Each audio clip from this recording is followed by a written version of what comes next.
ये वाक़या है मेरी 2 कज़िन्स हैं उनका वाक़या है। एक का नाम इरम था, एक का नाम नुज़त था। नुज़त बड़ी थी, इरम छोटी थी। नुज़त की जो एज थी, उम्र थी, वो शादी के लायक हो गई थी। तो उसके लिए रिश्ते तलाशना शुरू किए गए। ये आज से तकरीबन 6 साल 7 साल पहले की बात है। उसके लिए बहुत रिश्ते तलाशे जाते थे। लड़के वाले आते थे, देखते थे, पसंद करते थे और वापस चले जाते थे ये कहकर कि हम रिवर्ट करेंगे।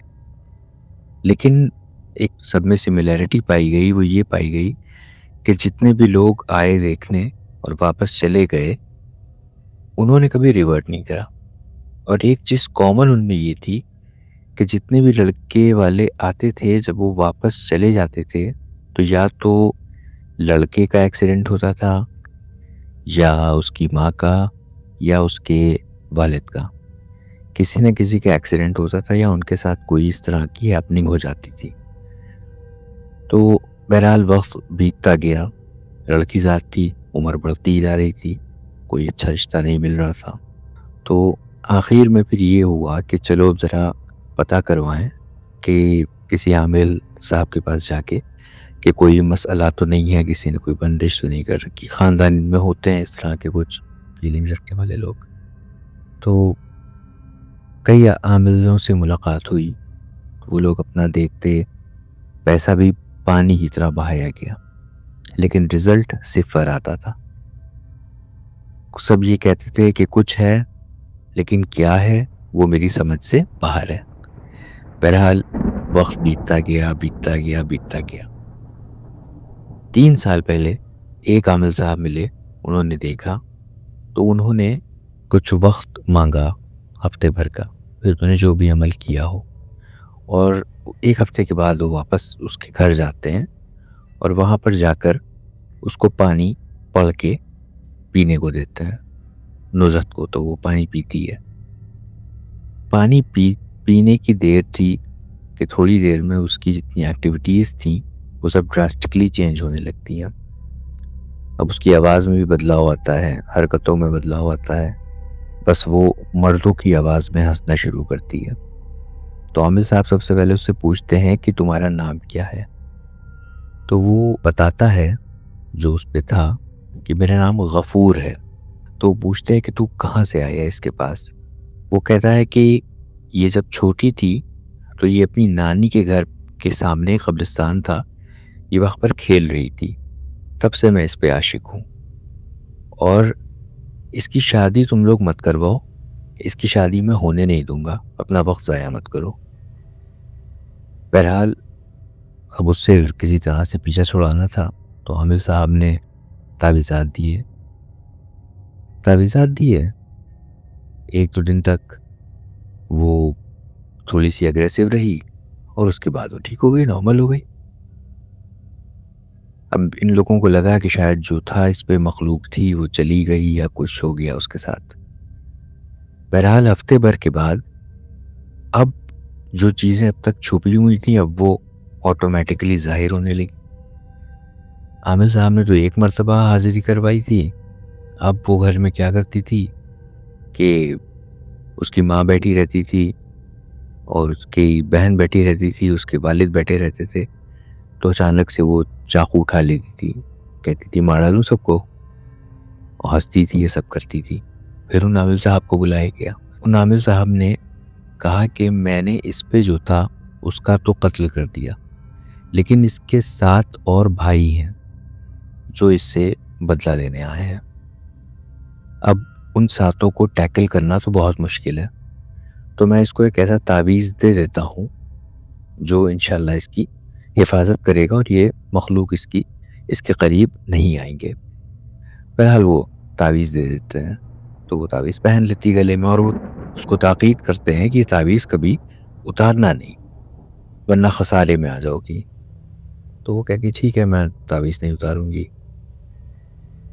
बहरहाल कुछ वक्त बीतता है, उसकी ऑनलाइन कोई रिश्ता आता है उसका। अरब शरीफ में कोई एक डॉक्टर होते हैं, तो उनकी डिवोर्स हो चुकी होती है। तो कोई रिश्ता बताता है उनके लिए। वो रहने वाले इंडिया के ही होते हैं, अरब शरीफ में वो प्रैक्टिस कर रहे होते हैं, मेडिकल प्रैक्टिशनर है। तो उनकी फिर शादी की बात चलती है नुसरत के साथ। तो वो आफ्टर ऑल शादी, उनका निकाह हो जाता है, ऑनलाइन होता है फ़ोन पे ही, और उसमें मैं भी गवाह बना था निकाह में।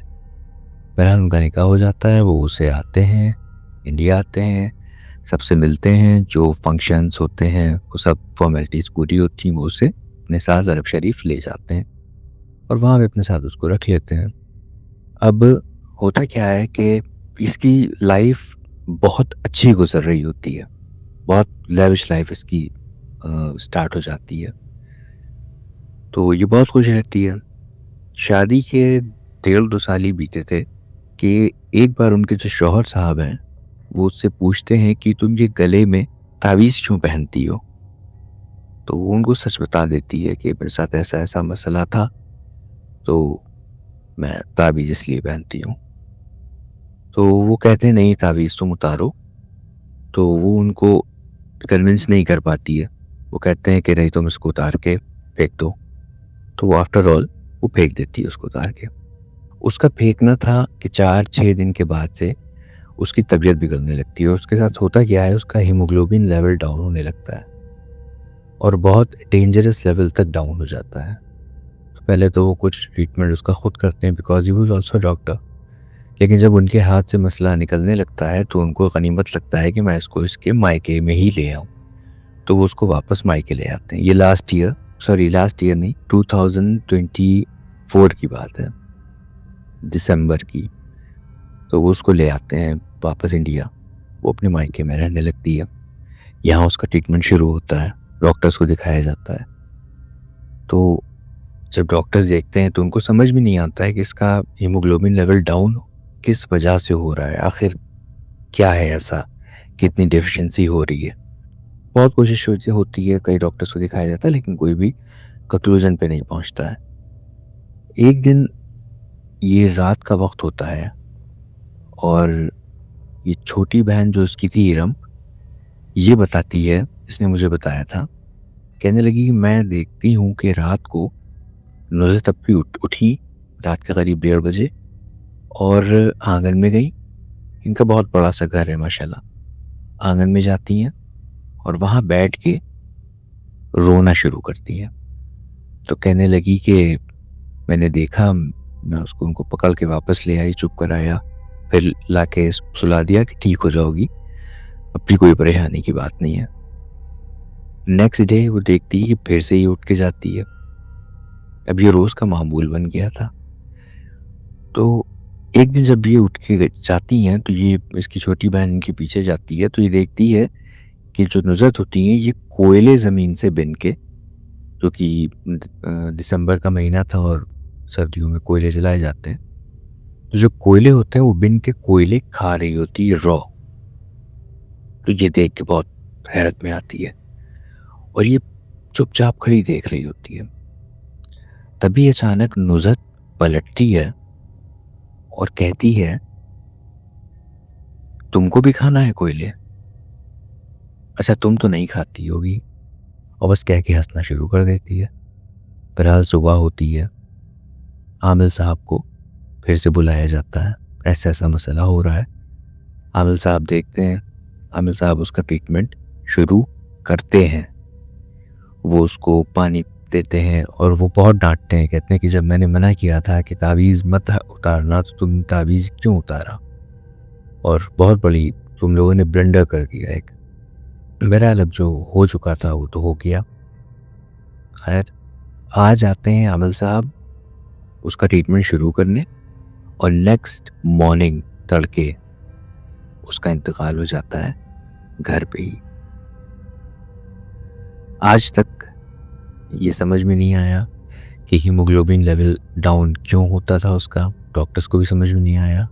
अब अगर जाहिर सी बात है पोस्टमार्टम कराया जाता तो शायद और डिटेल्स में कुछ पता चलता, लेकिन क्योंकि सडन डेथ थी और एक रीज़न था उसके पीछे, हीमोग्लोबिन कम हो रहा था, तो उसको ये मान लिया गया कि एज सच कोई इसमें नहीं है। तो ये वाकया है।